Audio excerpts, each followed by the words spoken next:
هو ليه الواحد ما يشتغلش الشغلانة اللي هو بيحبها؟ وهل أصلا ينفع إن أنا أحول شغفي لمصدر دخل ليا؟ معاكم محمد خالد والشغوفتية.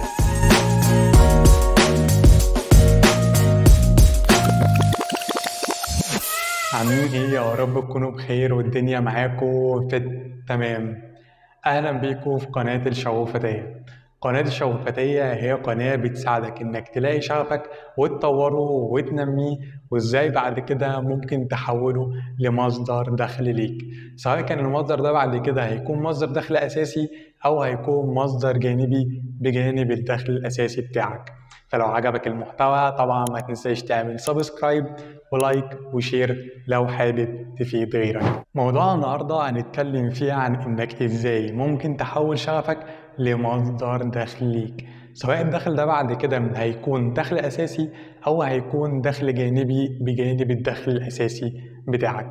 الموضوع بتاعنا بيتقسم على 6 خطوات، فيلا بينا عشان نعرف إيه هي الخطوات دي. أول خطوة وأهم خطوة وهي إنك تعرف شغفك.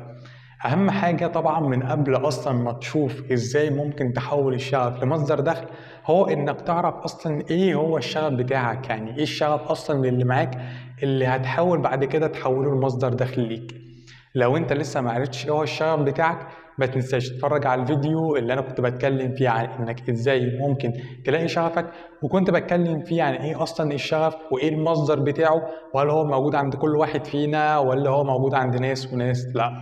فما تنساش تتفرج على الفيديو عشان تشوف ازاي اصلا هتلاقي الشغف بتاعك. طب انا خلاص لقيت الشغف بتاعي، هل انا كده خلاص اول خطوة خلصت في ان انا خلاص عرفت الشغف بتاعي في ايه بالظبط؟ هقول لك لا، لسه في كام حاجة محتاج تاخد بالك منها. اول حاجة ان الشغف ده هو مش حاجة واحدة بس، بمعنى ان انت ما عندكش شغف في حاجة واحدة معينة مفيش غيرها. لا، انت لو جيت قعدت مع نفسك وقعدت تفكر واتبعت الخطوات اللي ذكرناها في فيديو ازاي ممكن تحدد شغفك او تلاقي شغفك، هتلاقي ان انت عندك شغف لحاجات كتير جدا، ويمكن تلاقي حاجات انت ما كنتش متوقع ان انت ممكن تكون كويس فيها او تكون حابب الشغل فيها. فاول حاجة معانا ان الشغف بتاعك ممكن يكون في اكتر من حاجة.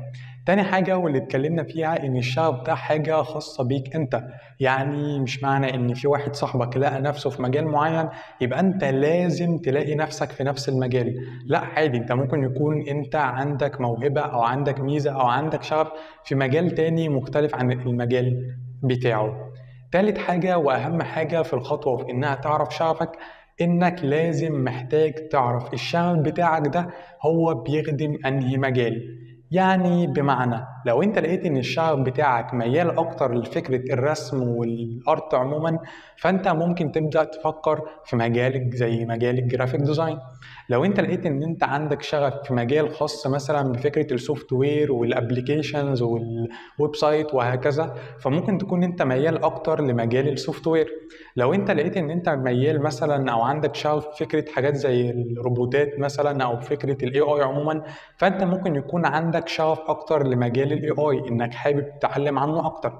فلازم تبدا تفكر كل الشغف اللي انت جمعته او الشغف اللي انت لقيته عندك هو ممكن يخدمك في مجالات زي ايه، او ايه المجالات اللي انت لما هتسمع عنها او المجالات اللي انت لما بتشوفها بتبقى انت حابب تعرف عنها اكتر. ابدا حدد المجالات دي، وهي دي النقطه بتاعت اعرف شغفك. تاني خطوه تحديد العرض والطلب. تحديد العرض والطلب دي المقصود بيها انك مع انتهاء اول خطوة، وهو انك بتعرف شغفك في ايه بالظبط او ايه المجالات اللي انت عندك شغف بيها، تبدأ تعمل سيرش عن المجالات دي، تشوف هل المجالات دي اصلا متاحة وموجودة وعليها طلب ولا لا. وهل لو عليها طلب فالعائد بتاعها هل هو فعلا كويس وانت فعلا حاجة ممكن تسعى ليها ولا لا. يعني في لو انت عندك شغف مثلا في حاجه زي مجال الاي اي او حاجه مثلا في مجال السوفت وير او الجرافيك ديزاين، فانت حاجه زي كده ممكن تلاقي عليها طلب كبير جدا وفي نفس الوقت العائد بتاعها بيكون عائد كويس. في حين ان انت ممكن لو عندك شغف في اتجاه مجال تاني والمجال ده ممكن يكون معلوش عرض او طلب، فممكن يكون بالنسبه لك الحوار فيه ريسك شويه. فانت محتاج تعرف قبل ما تكمل باقي الخطوات، تعرف هل المجال اللي انت اخترته والشغف اللي انت لقيت نفسك فيه، هل الشغف ده بيكون فعلا عليه عرض وطلب ومطلوب في السوق ولا لأ؟ وهل لو مطلوب هيبقى فعلا مربح ليك ولا محتاج منك تشوف مجال تاني؟ ثالث خطوة البحث. أول خطوة كنا اتكلمنا فيها عن فكرة الشغف وإزاي بعد كده هتحدد المجالات اللي أنت عندك شغف ليها. تاني خطوة قلنا إن إحنا هنبدأ إن إحنا نجمع المجالات دي وهنبدأ إن إحنا نفلتر بيها عن طريق إن إحنا نشوف الطلب على المجالات دي ونشوف هل المجالات دي فعلا عليها طلب ولا لأ، وفي نفس الوقت هل المجالات دي العائد بتاعها كويس ولا برضو مش أحسن حاجة. فتالت خطوة معانا هنا هي خطوة البحث. البحث هنا اللي نقصد بيه هو إنك تبحث عن متطلبات المجال ده، وهل المتطلبات دي متوافقة معاك ولا بعيدة شوية، وفي نفس الوقت لو هي بعيدة طب انت ازاي ممكن توصل لها. وفي نفس الوقت خلال عملية البحث دي انك بتبحث عن ناس قدروا ان هم يشتغلوا في المجال، سواء ان هم يشتغلوا في المجال ده عن طريق بداية دراسة ليهم، سواء عن طريق كلية او جامعة او ايا يكن، او سواء ان هم عملوا شيفت كارير ليه.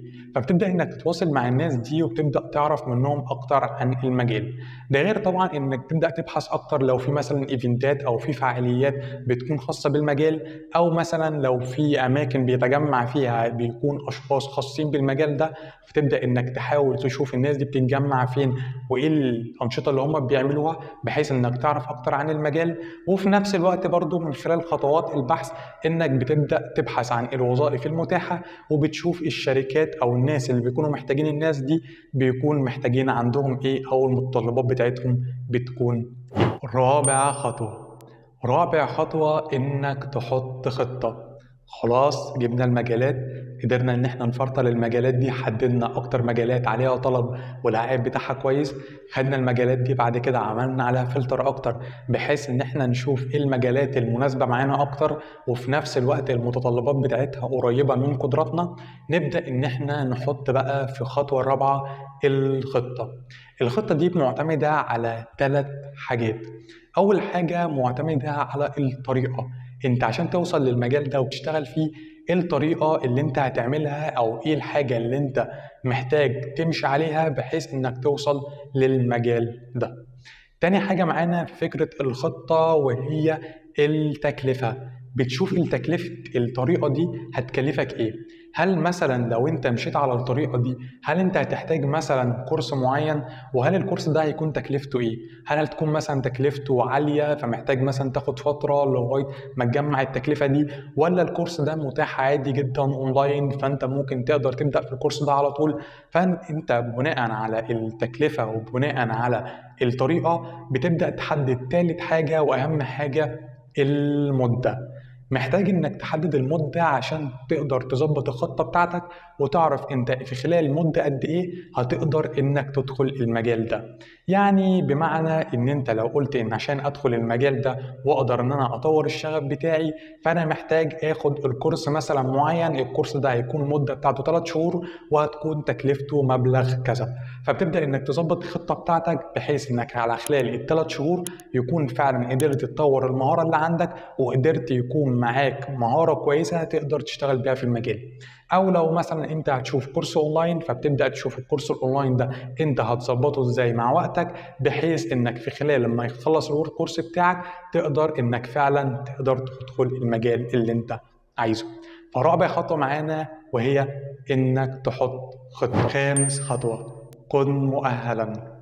كن مؤهلا نقصد بيها انك حاول على قد ما تقدر تستغل كل الفرص والاوقات المتاحة ليك في انك تطور من نفسك في المجال اللي نفسك تشتغل فيه. وفي نفس الوقت احنا مش معنى كلامنا ان احنا بنقول لك وفر كل يومك او وفر كل الاوقات المتاحه ليك في انك تحاول تطور من نفسك في المجال، لان انت اكيد عندك مثلا التزامات، عندك شغل مثلا الصبح، عندك مثلا التزامات عائليه او عندك اي نوع من الالتزامات عموما.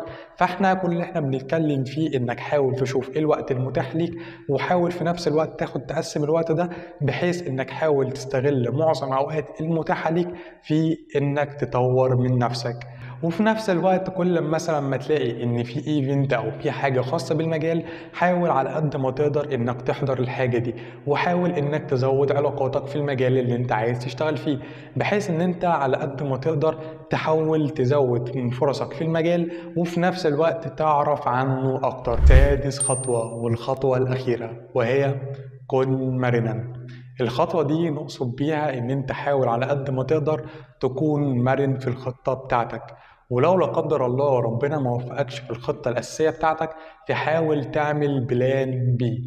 يعني بمعنى ان زي ما طبعا ما كلنا عارفين ان مفيش حاجة بتيجي بالسهل، وفي نفس الوقت ان كل حاجة بيكون فيها حاجات صعبة، وان الحوار لو كان الطريق بتاعه سهل كان كل الناس كانت راحت ليه. فانت عشان كده حاول على قد ما تقدر تكون مرن في الخطة بتاعتك. ما دام انت فعلا عندك شغف في المجال وحابب توصل ليه، وشفت ان المجال ده فعلا العائد بتاعه فعلا كويس ويستاهل، فانت حاول تسعى وحاول انك فعلا تطبق الخطة بتاعتك. ولو الخطة لا قدر الله حصل فيها اي حاجة وما كملتش، فحاول جرب خطة تانية، وان شاء الله طول ما انت ما بتسعى ربنا هيوفقك. اهم حاجة ان انت تكون مرن في الخطة بتاعتك، ولو حصل اي موقف معاك او حصل اي حاجة عطلت الخطة فما توقفش، لا اعمل خطة بي وخليها مرتبطة بنفس الهدف، وهو انك توصل للمجال اللي انت عندك شغف ليه. كده يعتبر ال6 خطوات خلصوا. بس قبل ما انهي الفيديو حابب اقول حاجة. هو احنا ليه اصلا ندور على شغفنا؟ واحنا ليه اصلا نشتغل الشغلانة اللي احنا بنحبها؟ ما عادي، ما احنا شغالين والدنيا ماشية معانا كويس وعادي الدنيا على الله. فطب احنا ليه اصلا ما ندورش؟ يعني احنا ليه اصلا ما نشتغلش حاجة احنا بنحبها؟ ليه احكم على نفسي افضل قاعد 20 سنة 30 سنة شغال في شغلانة مش بتاعتي، شغلانة كانت مجبرة عليا؟ يعني دي مش شغلانتي اصلا، يعني انا ما كنتش في يوم من الايام بحلم ان انا اشتغل شغلانة زي كده. في نفس الوقت لو انا شغال شغلانة انا فعلا كنت عايزها، ولقيت ان الشغلانه دي العائد بتاعها مش مناسب معايا ومش مناسب مع الحياه اللي انا عايز اعيشها، ليه افضل جابر نفسي ان انا لازم اكمل في الشغلانه دي؟ ليه ما احاولش ان انا اشوف شغلانه تانية؟ وليه ما احاولش اشوف شغلانه تانية اكون برضه حابب اشتغل فيها؟ وفي نفس الوقت انا مش بتكلم على ان الحوار سهل وان الدنيا خلاص احلم والحاجه تتحقق، لا الحوار هيكون صعب. بس ليه ما احاولش؟ ليه ما احاولش ان انا اسعى ان انا اوصل لحاجه انا فعلا بحبها؟ اللي حابب بس اقوله يعني بالفيديو ان حاول ما تضيعش حياتك، حاول تشتغل في الحاجه اللي انت فعلا بتحبها، حاول تستغل شغفك، حاول تحول شغفك ده لمصدر دخل ليك، حتى لو كان الدخل ده حاجه بسيطه، بس حاول فعلا تحوله الفلوس ليك، يعني مصدر دخل. فحاول واسعى، وحط دايما في دماغك ان ما تضيعش حياتك في حاجه ما انت مش حاببها. يعني ما تضيعش حياتك في اي حاجه وخلاص. حياتك دي وعمرك ده انت هتسأل عليه، هتسأل عليه قصاد ربنا. ربنا هيقول لك انت ضيعت حياتك في ايه، ضيعت وقتك ده في ايه. فلو انت ضيعت حياتك دي في حاجه انت لا كنت انت حاببها ولا انت حاسس انك بتستفاد منها، فمش عارف اقول لك ايه. بس حاول بجد انك تسعى، وحاول حتى ولو مره من حياتك، يعني حتى على الاقل تبقى تقول انا جربت، انا حاولت. وفي نفس الوقت انا مش بقول لك سيب شغلك وسيب حياتك وسيب التزاماتك وروح دور على شغفك ودور على الحاجه اللي انت بتحبها، لا عادي خليك في الشغل بتاعك الصبح وفي التزاماتك، بس في نفس الوقت بالليل مثلا لو حتى ساعه واحده تفضيها كل يوم، مع ايام مثلا الاجازه تفضي فيها ساعتين او 3، وحاول تدور على حاجه او مجال يكون فعلا عندك شغف فيه، وشوف وقتها بعد فتره النتيجه هتكون عامله ازاي. اسعى وجرب ولو مره واحده في حياتك. اتمنى يكون الفيديو عجبكم، ويعني لو الفيديو عجبكم طبعا يعني ما تنسوش تعملوا سبسكرايب ولايك وشير لو حابين تفيدوا غيركم. كان معكم محمد خالد والشوق فتاة.